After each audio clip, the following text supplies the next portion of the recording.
Boa tarde, colegas do Facebook, do YouTube, fazendo uma espécie de conclusão panorâmica do que nós vimos fazendo, né, falando essa semana. Em primeiro, nossa preocupação com a questão das provas científicas de Deus, né? Tem uma questão já interligada que nós já estávamos vendo no final passado. Nós temos uma questão macro, que é as ciências ecológicas, a questão do colapso dos ecossistemas, um colapso que anuncia-se eminente, segundo setores bem significativos da ciência atual, né? E a questão que esse colapso é visto, tem em vista que a ciência teria, que a realidade do mundo, né, e seus ecossistemas teria uma ordem maior e que a ordem humana estaria invadindo essa questão e desequilibrando os ecossistemas, né? E poderá criar uma situação de até inviabilidade da vida humana aqui na Terra.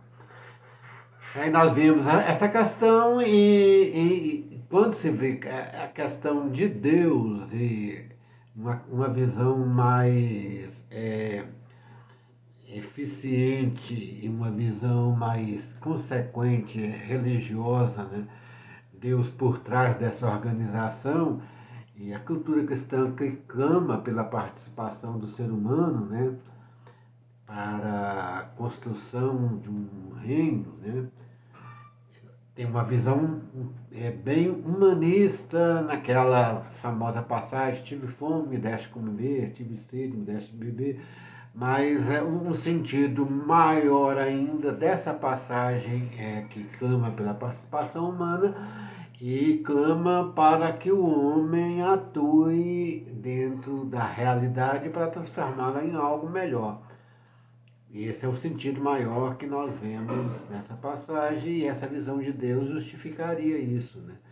E daí um certo suporte moral. Aí é que nós vamos ver que alguma coisa do kantianismo, da moral kantiana, da crítica da razão pura, prática, aliás, poderia ser interessante, né? Aquela questão do respeito. Nós já vemos isso, a questão da bioética.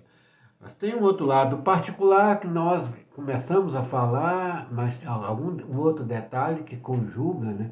Nós vemos a questão particular na questão pessoal do interrelacionamento e atualmente tem mais a questão da psicanálise, né? E nós vemos um outro lado da psicanálise que mostra a ciência como um equilibrador pessoal intersubjetivo, né, que favoreceria também uma sociedade mais bem harmonizada.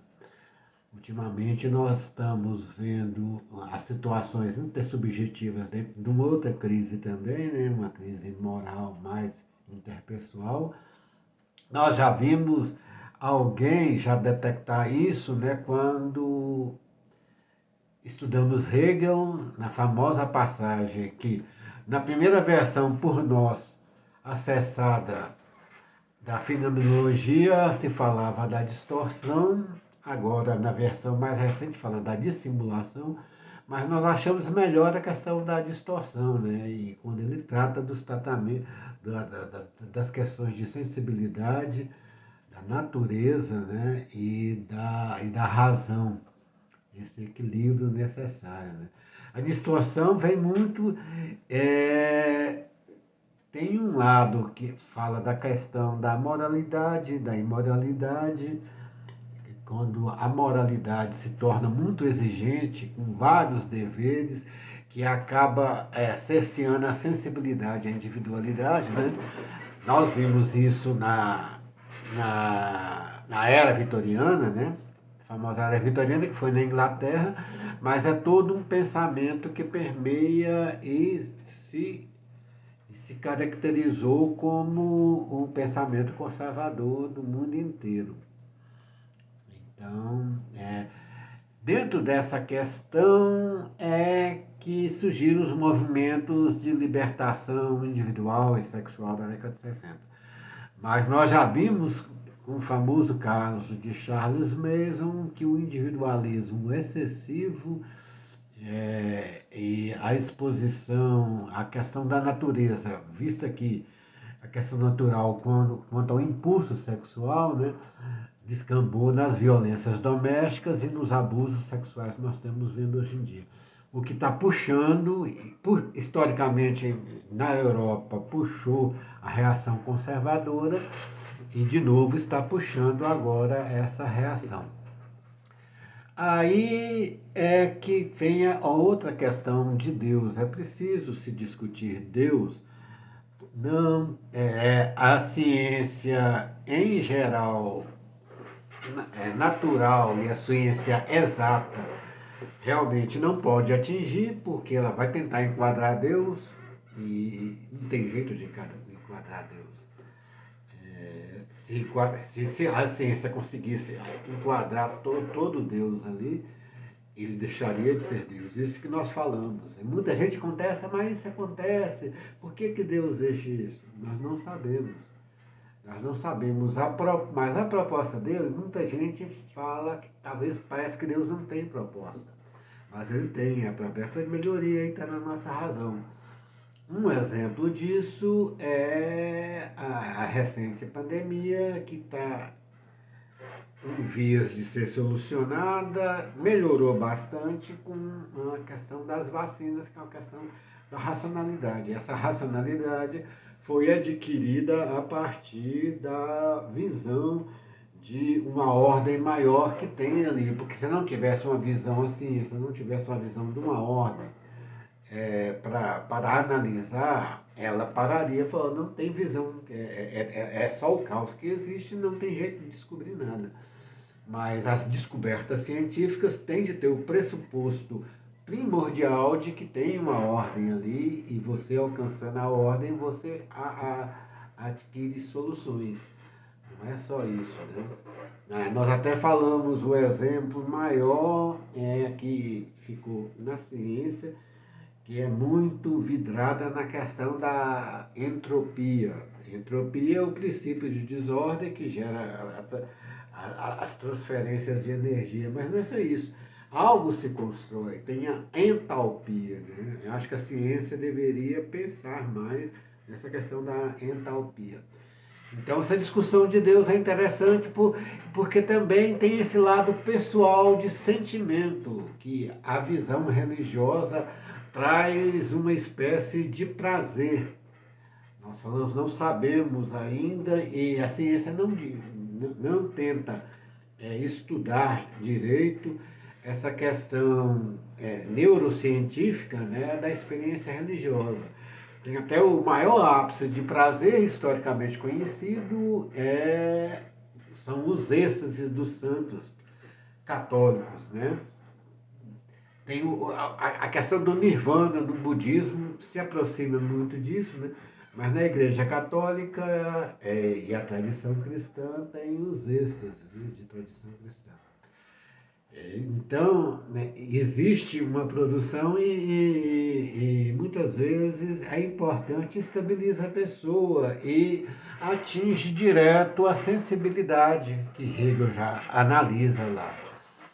E a ciência e um lado materialista do mundo atual, um lado prático, laicista do mundo atual, despreza e é motivo até de chacota, né?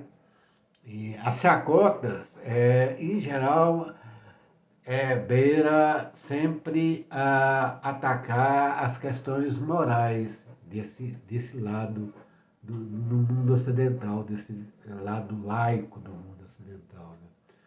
E isso afeta a individualidade das pessoas. As pessoas leigas, laicas, ateias do mundo atual, elas não veem isso, mas existem. Então, aí se junta essa reação conservadora e puxa uma reação mais negacionista no mundo inteiro, não é só localizado. E, coincidentemente, nós vemos analisando isso com o símbolo, essa ração mais radical, né? Vem na que nós analisamos no símbolo, no signo do cowboy americano, né? Então, o cowboy americano é um cristão, vamos dizer assim, tradicionalista, mas ele é um símbolo que não quer dizer que é só daquela figura americana. Na Europa, a França está vendo movimentos, um exemplo, anti-vacina, e a direita é muito forte. Na Inglaterra, o movimento anti-vacina invadiu uma emissora de televisão, até isso nessa semana, né?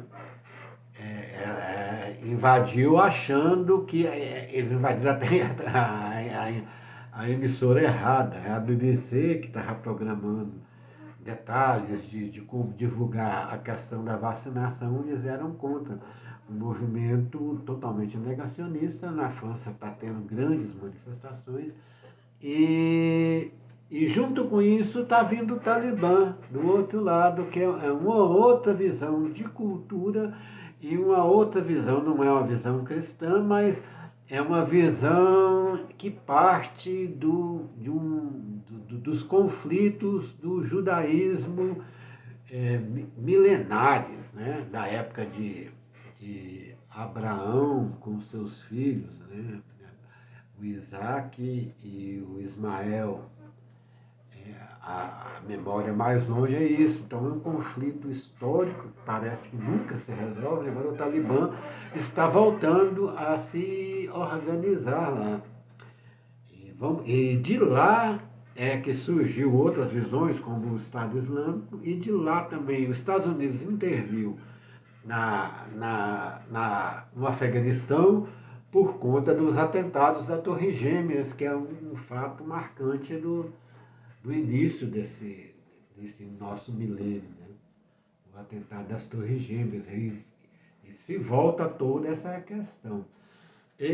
Aí, essa conjugação e um avanço direitista no mundo, ah, desse lado cowboy, né, é um lado mais já da própria natureza belicista, né? Os cowboys, é famosa as armas, os duelos, né? Aquele desafio do duelo, isso está no espírito da cultura cowboy e tem esse espírito na direita do mundo. Ser uma direita radical, uma direita que desafia os outros, e dentro dessa postura de conservadorismo, vamos dizer, cristão, né? Uma visão enviesada do cristianismo. Mas tem isso, né? Na Europa já teve alguns atentados de gente, uma outra conotação que vem querendo voltar à Idade Média Católica, com aqueles símbolos, né? Um dinamarquês famoso, inclusive foi relembrado agora, não teve um atentado, mas uma pessoa, um político influente do país, né, no Brasil, na questão da crise brasileira, que fazia demonstrações dentro dessa linha. Tem uma demonstração dele, uma foto dele, ele com duas armas, assim, bem aquele estilo de cowboy, daquele cinto do cowboy americano, que tem dois revólveres, tudo, né? Ele tratando um problema político com um dos poderes, isso é uma crise institucional, né? Como uma espécie de duelo, né? Ele convocando praticamente uma espécie de duelo do Velho Oeste, né? E essa situação que nós estamos vivendo, e no mundo pode, apesar que o maior representante era dos Estados Unidos, dessa tendência, né? O Donald Trump, né? Mas é algo bem enraizado na cultura e algo por conta, né? Por isso nossa análise semiológica do humanismo, né? Ou semiótica, né? Porque foi muito divulgada essa ideologia do cowboy a partir do cinema, dos famosos westerns, né? O western que fizeram sucesso no mundo inteiro. No Brasil, grandemente, eram grandes. Eu lembro pequeno, quando tinha filmes nos cinemas, aqui do interior de Goiás, quem lembra, eram as sessões lotadas e, vez por outra, descambava em brigas, né? Aqui era famoso. Meu pai era religioso e por isso que eu fui bem e católico. Meu pai não gostava disso, não via esse lado do cristianismo, meu pai não via. Meu pai e minha mãe, todos eles têm um lado bem racional, tinham um lado bem racional, valorizavam muito a questão da educação. Que é essa tradição dentro do catolicismo, por conta disso é que eu falo. Que eu me bato, né, dentro dessa linha católica, que apesar de toda a história da Idade Média, muito tempo atrás tem, né, a Igreja Católica continua tendo essa posição mais com relação às ciências mais abertas, né? Isso por conta do histórico que nós vimos. Então é preciso ter, de um lado, é, a preocupação, vamos ver como vai ser a reação do mundo ocidental, e vamos ver a atuação do Talibã ali, né? Pode ser alguma coisa localizada e que fique isolado, apesar de ser triste, porque a tendência que nos vem sobre essa situação lá, principalmente na África, os grupos radicais islâmicos são bem violentos, né? E um preconceito extremo que tudo é resolvido na força, não do tiro, mas da degola. Praticamente todo mundo sabe, eles pegam uma pessoa, dá com essa e mostra ao vivo degolando a pessoa. Então a visão e vamos ver qual a tendência dessa influência aqui. E nosso lado nós temos essa questão, a questão das vacinas, um grande movimento, e vamos ver como vai se organizar isso. E de outro lado, isso na questão da direita, e tem a esquerda também com um certo radicalismo, que não tem nenhum resultado prático nessa visão laica radical, radicalizada, não tentando ver um certo entendimento daquela questão da sensibilidade, da inspiração íntima de cada pessoa e ver esse lado bem racional da religião. Nós temos um exemplo pessoal, mas nós sabemos assim, o quanto que foi pernicioso, mas o quanto se abriu o desenvolvimento do mundo com a visão do cristianismo. Esse lado que nós pegamos. Nós pegamos a questão das universidades e das faculdades, que se divulgou a coisa, né? E de lá que se valorizou essa questão do debate de ideias, né? Aquelas questões medievais, questões disputatis, que falava em latim. Então, isso a Igreja Católica tem um avanço significativo em relação às questões humanas e médicas, está no campo da genética, e é a origem na área de experiências de um Padre Mendel, todo mundo sabe. Já tem a origem católica ali, inclusive as vacinas mais avançadas hoje contra essa pandemia que está ocorrendo são vacinas baseadas na genética.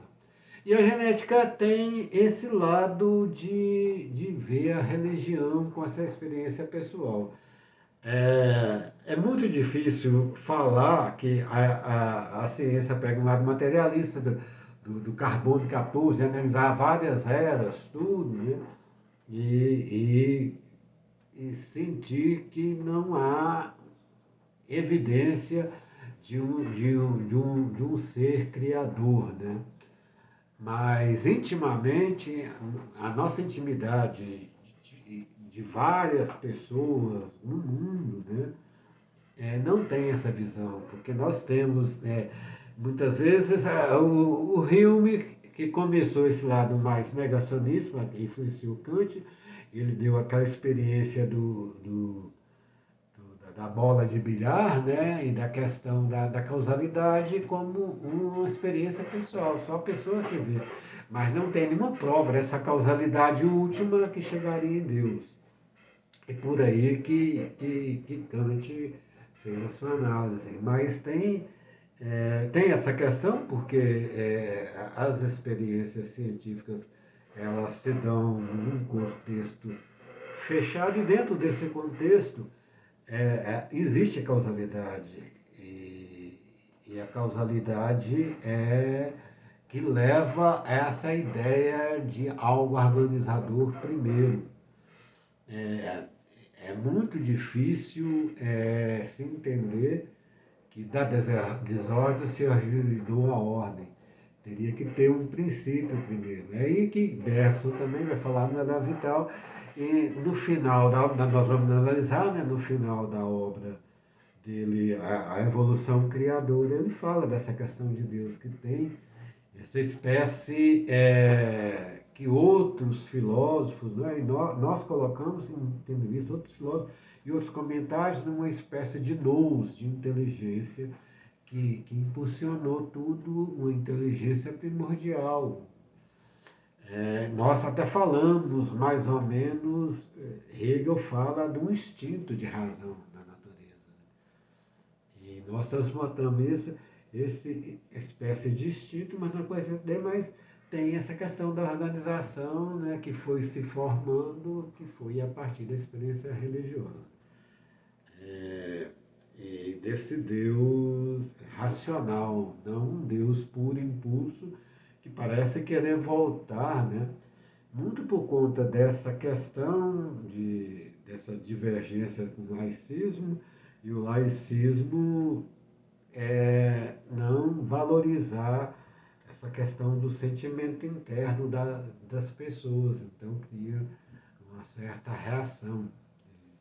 O laicismo e o materialismo do mundo atual, eles debocham dessa visão religiosa, mas é uma visão íntima e importante, e em muitos casos realmente tem-se notícia que são curativas essa visão. Nós vemos o exemplo agora, quando ele fala da questão do segundo cérebro, dos neurônios, né, da interação com as bactérias, né, como que os nervos trabalham aquilo, aí falam, aí nos veio à mente já essa questão, nossa questão da religião. Como a religião equilibra esses nervos para reagir às bactérias e gerar cura. É um outro ramo de se analisar, né? E de ver os milagres que acontecem em razão da fé, os milagres individuais e muitas vezes milagres grandes, né? Podem acontecer quando a pessoa, um sentimento religioso, né?